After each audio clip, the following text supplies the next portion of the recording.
ॐ अज्ञानतिमिरान्धस्य ज्ञानञ्जनशलाकया चक्षुरुन्मीलितं येन तस्मै श्रीगुरुवे नमः। ॐ नमो भगवते वासुदेवाय। ॐ नमो भगवते वासुदेवाय। ॐ नमो भगवते वासुदेवाय। श्रीमद् भागवतम दूसरा कैंटो तीसरा अध्याय और 19वां श्लोक। श्वाविट वराह उष्टाखरै संतुतः पुरुषा पशु नायत कर्ण पथौ पेथ जातु नाम गदाग्रज।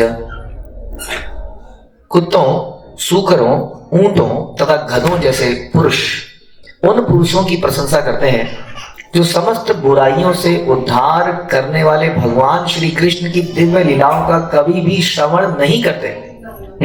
तो संसार में क्या बता रहे, जो जनरली जो ट्रेंड बन गया है वो उन लोगों की प्रशंसा करने का बन गया है जो समस्त बुराइयों से उद्धार करने वाले भगवान श्री कृष्ण की दिव्य लीलाओं का कभी भी श्रवण नहीं करते।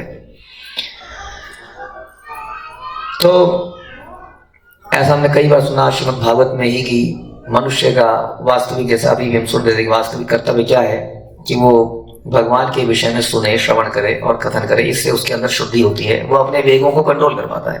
नहीं तो ये मन आउट ऑफ कंट्रोल ही रहता है। मन इतना बड़ा, कहते हैं कि मन एक बोट की तरह है जिसको एंकर नहीं करा गया और समुद्र के किनारे पे लाए, लोग उतरे और छोड़ दिया।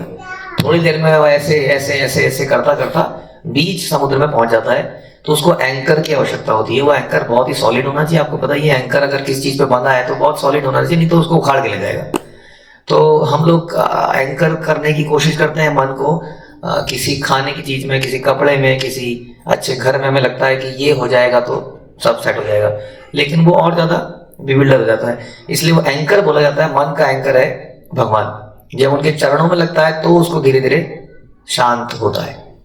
तो इसलिए भगवान श्री कृष्ण की दिव्य लीलाओं का श्रवण हमें करना चाहिए। लेकिन संसार में आज की डेट में उस ऐसे ऐसे लोगों का बोलबाला हो गया है जो कि भगवान को मानते तक नहीं है। और उन लोगों को बहुत पूछा जाता है बिकॉज वो कुछ ज्ञान प्राप्त कर लेते हैं, मे बी साइंटिफिक नॉलेज, और वो बड़े रूपवान हो जाते हैं या बहुत बड़े बलवान हो जाते हैं, जिम्नास्ट हो जाते हैं, या मतलब कुछ भी, स्पोर्ट्स में आगे हो गए, एक्टिंग में आगे हो गए, किसी भी कला में आगे हो गए, तो संसार में उनका बहुत नाम हो जाता है। होता है कि नहीं? पैसा ज्यादा आ गया, इन्वेस्टमेंट करना अच्छा सा आ गया। हाँ, लेकिन उनके जीवन में श्रवण इत्यादि का कोई महत्व नहीं है। ऐसे लोगों की प्रशंसा होती है आजकल, ऐसा बता रहे हैं। लेकिन जो करते हैं वो बड़ा जानवर सदृश लोग हैं जो ऐसे लोगों की प्रशंसा करते हैं। तो वह बता रहे हैं कि जन सामान्य को यदि जीवन के उच्चतर आध्यात्मिक मूल्यों की शिक्षा नहीं दी जाती तो वो पशु से भी अधम है। और इस श्लोक में उनकी समता कुत्तों, सूकरों और ऊंटों और गधों से की गई है। ये भागवतम का श्लोक है, सॉरी। आधुनिक विश्वविद्यालय की शिक्षा एक तरह से मनुष्य को कुकरों की मनोवृत्ति प्रदान करती है। आधुनिक जो विश्वविद्यालय है, इसमें जो शिक्षा दी जाती है वो मनुष्य को क्या बनाने को बनाती है? कुकर की मनोवृत्ति, जिससे किसी बड़े मालिक की सेवा की जाए। जैसा कि हम प्रभुपाद अक्सर बोलते हैं कि जीव का जो स्वरूप है वो सेवा करना है। वो किसी ना किसी की सेवा करेगा। अगर वो भगवान की सेवा नहीं कर रहा है तो किसी और की करेगा। ऑफिस में करेगा ही, घर पे करेगा, परिवार की करेगा, समाज की करेगा, और बहुत सारे लोगों की करने की कोशिश करेगा। तो सेवा करना उसका धर्म है। इसलिए उसको समझना होगा कि सेवा करने की जो टेंडेंसी है, ये जो प्रोपेंसिटी है, इसको कहाँ पे लगाया जाए। जैसे हम सुनते हैं कि यदि पेड़ की जड़ को पानी दिया जाता है तो पूरे पेड़ के हर पत्ती और टहनी पे पानी पहुंच जाता है। अलग अलग पत्तियों को पानी देते रहेंगे तो उससे कुछ फायदा नहीं होगा। तो यही हमें सिखाता है श्रीमद् भागवतम कि यदि हम भगवान की सेवा में लगते हैं तो बाकी सारी सेवाएं अपने आप होने लगती हैं। आप देखेंगे पूरा समाज ही बदल जाता है। वरना बदलता नहीं है। कितना, जैसे कि हम ऐसा पहले देखते नहीं थे। आज से अभी कुछ कितना, ये पिछली सदी में ही तो विश्व युद्ध पहला, दूसरा, न जाने अब कितने ये होने लगे हैं। जब हमने डेवलपमेंट बढ़ा दिया है, जब हमने शायद ज्यादा अनाथालय खोल दिए हैं पहले से, या ज्यादा ऐसा काम कर दिया, तो ये बढ़ गया है और ज्यादा, ये युद्ध इत्यादि और बढ़ गए। तो बात बोलते थे कि जब से यूनाइटेड नेशंस बनाया उसके बाद नंबर ऑफ फ्लैग्स जो है यूनाइटेड नेशंस के अंडर वो बढ़ते जा रहे हैं। क्योंकि स्टेट के अंदर ही डिवीजन होते जा रहे हैं, वो आपस में लड़ रहे हैं, एक नया कंट्री बन जा रहा है या कंट्रीज की लड़ाई होती जा रही है, तो यूनाइटेड नेशंस भी यूनाइट नहीं कर पा रहा है। तो इतने सारे धर्म समाज के कार्यों के बावजूद, इतना सारा दान देने के बावजूद, इतने लार्ज स्केल पे हम लोग कर रहे हैं ऐसा लगता है, लेकिन फिर भी ऐसा दिखता नहीं है कि कहीं पर शांति आ रही है ये लोगों में आपस में। क्यों नहीं आ रही है? वो उसका कारण नहीं आ रहा है क्योंकि हम सेवा तो कर रहे हैं, लेकिन पता नहीं किस किस की सब लोग अपने अपने लेवल पे कुछ कुछ सेवा कर रहे हैं और ये भूल गए हैं कि वो मतलब परम पिता कौन है। तो जिससे किसी की सेवा की जा सके, ऐसी शिक्षाएं हम पढ़ते हैं क्लासेस में, कॉलेजेस में, स्कूल्स में। तथाकथित शिक्षा को पूरी कर लेने के बाद तथाकथित शिक्षित व्यक्ति किसी नौकरी के लिए द्वार द्वार घूमता है, द्वार द्वार में जॉब के लिए जाता है और उनमें से अधिकतर यह कहकर उसको भगा देते हैं कि देयर इज नो वैकेंसी। जिस प्रकार कुत्ते उपेक्षित पशु हैं और एक रोटी के टुकड़े के लिए अपने स्वामी की आज्ञा पूर्वक सेवा करते हैं, उसी प्रकार मनुष्य पर्याप्त फल पाए बिना स्वामी की आज्ञा का पालन करने लगा है। जो लोग खाने के मामले में कोई भेदभाव नहीं बरतते और सभी प्रकार की सड़ी गली वस्तु खा लेते हैं, वो सुअर के तुल्य हैं। तो ये बता रहे हैं कि भागवतम में ये नाम क्यों लिए गए, कुकर, शुकर। तो कुकर क्यों? क्योंकि वो बस मतलब जीभ को लंबा सा लटका के बस यही देखता रहता है, ये देगा, ये देगा, अब ये देगा, अब ये देगा। तो इस प्रकार से वो ग्रीडी डॉग जैसे हम कहते हैं। तो मनुष्य यहाँ बता रहे हैं कि अपनी करेक्टर को, अपने प्रिंसिपल्स लाइफ में नहीं है। Only thing which is important is कि कैसे कमाया जाए। तो आज यहाँ कमा ले, नहीं तो यहाँ, नहीं तो यहाँ, नहीं तो यहाँ। इस प्रकार वो अलग अलग जगह में जा रहे हैं और चाहे कहीं पर भी जाना पड़ जाए उसके लिए। अब शुगर का बात बताने की, शुगर क्यों बोला गया?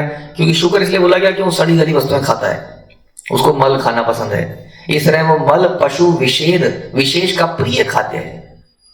इसी तरह कुछ पशु या पक्षी पत्थर तक खा लेते हैं, किंतु मनुष्य सभी वस्तुएं नहीं खाता है। वह अन्न, शाक, फल, दूध, चीनी आदि खाने के लिए आया है। पशु आहार मनुष्यों के लिए नहीं है, बता रहे हैं। ठोस भोजन चबाने के लिए मनुष्य में विशेष प्रकार के दांत तो हैं जिनसे वो फल और शाक को काट सके। मनुष्य में 2 कुकर दांत हैं, आप जानते हैं, जिनसे चाहे तो वह पशु भी खा सकता है। यह सबको ज्ञात है कि मनुष्य के लिए जो भोजन है, जो एक के लिए भोजन है, वो दूसरे का जरूरी नहीं है दूसरे का ही भोजन हो, दूसरे के लिए विष हो सकता है। इसलिए क्या खाना है, क्या नहीं खाना है, क्या सही है, क्या गलत है, ये बुद्धि का काम है। जो अभी हमने चर्चा मन के बारे में चर्चा कर रहे थे, मन के ऊपर बुद्धि होती है। बुद्धि उसको बताती है कि ये राइट है, ये रॉन्ग है, और हर किसी की राइट एंड रॉन्ग की डेफिनेशन अलग हो सकती है, but there is a common definition जो कि हमें शास्त्रों से मिलती है कि ये सही है, ये गलत है। अदरवाइज सबकी अपनी अपनी राय अगर बन गई तो तभी तो सारे युद्ध और सभी सारे ईर्ष्या और द्वेष हैं, क्योंकि एक के लिए ये सही है, दूसरा कह रहा है ये नहीं है, ये सही है। तो इसलिए कोई कह रहा है ये खा सकते हैं, कोई कह रहा नहीं नहीं वो खा सकते हैं, कोई कह रहा नहीं नहीं हम शाकाहारी है, कोई कहता नहीं हम मांसाहारी, कोई कहता नहीं नहीं हम दोनों खा सकते हैं, कोई कहता है हम वेगन है, वगैरह वगैरह। तो यह सबों को ज्ञात है कि मनुष्य के लिए जो भोजन है वह दूसरे मनुष्य के लिए विष हो सकता है। मनुष्य से आशा की जाती है कि वह भगवान श्री कृष्ण को अर्पित भोजन का उच्छिष्ट ग्रहण करेंगे, क्योंकि भगवान गीता में बोलते हैं जो ऐसा नहीं करता है वो पाप खाता है। भुंजते तो हम पापम ये पचंती आत्मकारणा, जो अपने टेस्ट के लिए बनाता है वो वास्तव में पाप खाता है, ऐसा गीता बता रही है। तो हमें भगवान को अर्पित करके कुछ ग्रहण करना चाहिए, और भगवान को अर्पित करने के लिए कुछ नियम कानून है। हम कुछ भी भगवान को अर्पित नहीं कर सकते हैं। हम विटामिनों की पूर्ति करने के लिए पशुओं का अनुकरण नहीं कर सकते। कि कैसे होगा, कमजोरी हो जाएगी, ठंड बहुत है, अगर चिकन सूप नहीं पिएंगे तो क्या से चलेगा काम। तो ऐसा ये सब मिथ है। हम लोगों ने तो हमारे बच्चे बिल्कुल तंदुरुस्त हो रहे हैं, ऐसा एक सब बना लिया गया है कि नहीं यदि बस ये नहीं खाएंगे तो कमजोर रह जाएंगे, मेंटली डेवलप नहीं हो पाएंगे इत्यादि। तो इस प्रकार का नहीं है। इसका मतलब हम शुकर बन जाते हैं जब हम ये नहीं डिसाइड करते कि क्या खाना है और क्या नहीं खाना है। हम कुछ भी जो भी टेस्टी लगे उसको खाने के लिए तैयार रहते हैं। This is like animal body. तो ना केवल शाकाहारी, हम शाकाहारी की बात नहीं कर रहे हैं यहाँ केवल, हम बात कर रहे हैं कैसे भाव होना चाहिए खाने के लिए। उसको किस तरह से बनाया जाना चाहिए, उसे किस तरह से ऑफर किया जाना चाहिए, भगवान को अर्पित किया जाना चाहिए, फिर उसको कैसे भाव से पाना चाहिए, जो कि हम पाएंगे। उसके बाद ऊंट का एग्जाम्पल क्यों लिया गया यहाँ पर? ऊंट का एग्जाम्पल इसीलिए लिया क्योंकि ऊंट क्या करता है कि रेगिस्तान इत्यादि में वो खाता है, तो उसको वहाँ कैक्टस इत्यादि को झाड़ियाँ मिलती हैं और उसी झाड़ियों को खाता है। अब वो जो झाड़ियों को खाता है तो उसके कांटे उसके जीभ पे लगते हैं, जीभ से खून बहता है और उस खून को वो पीता है और उसको अच्छा स्वाद आता है उसमें। उसको ये मालूम ही नहीं चलता कि ये उसी का खून है जो पी रहा है, वास्तव में नमकीन हो जाता है वो। झाड़ी भी नमकीन हो जाती है। तो इसलिए जो व्यक्ति पारिवारिक जीवन या तथाकथित भोग का सांसारिक जीवन बिताना चाहता है उसकी तुलना ऊंट से करी गई है। भौतिकतावादी जीवन कांटों से भरा हुआ है, अतः मनुष्य को चाहिए कि वैदिक अनुष्ठानों की संस्तुत विधि के अनुसार जीवन यापन करे, जिससे बुरे से बुरे सौदे का भी लाभ उठाया जा सके। बुरा सौदा क्या है? बुरा सौदा यह है कि हम इस बॉडी में आ गए हैं, संसार में आ गए, बैड डील हो गई है। अब क्या करें, इसका बेस्ट इसमें से कैसे एक्सट्रैक्ट करें? तो बता रहे हैं कि कम से कम इस जीवन में वैदिक नियमों के अनुसार जीवन को बिताएं, ताकि कम से कम दोबारा इस शरीर में ना पाए। भौतिक जगत में अपना खून चूस कर पालन पोषण करना होता है कि नहीं? आप सब लोग रियलाइज कर ही चुके हैं, बच्चों को ही रियलाइजेशन नहीं होगी। बच्चों को भी समझ में आता ही है कि होमवर्क कराने के लिए कितनी मुसीबत है करने में। और धीरे धीरे जितना बड़ा होता है व्यक्ति, बच्चा सोचता है कि एक बार बस ये पढ़ाई खत्म हो जाए फिर तो मजे ही मजे हैं, और जब वो बड़ा हो जाता है सोचता है वो बचपन के दिन भी क्या दिन थे बचपन के। तो उल्टा ही है ना, क्योंकि सब लोग सोचते हैं कि ये वो जीवन अच्छा था, लेकिन कहीं पर किसी को समझ नहीं आ रहा है कि कौन सा अच्छा है। बच्चे कह रहे हैं नहीं बड़ों का ही बढ़िया है, बड़े कह रहे हैं नहीं बच्चों का ही बढ़िया है।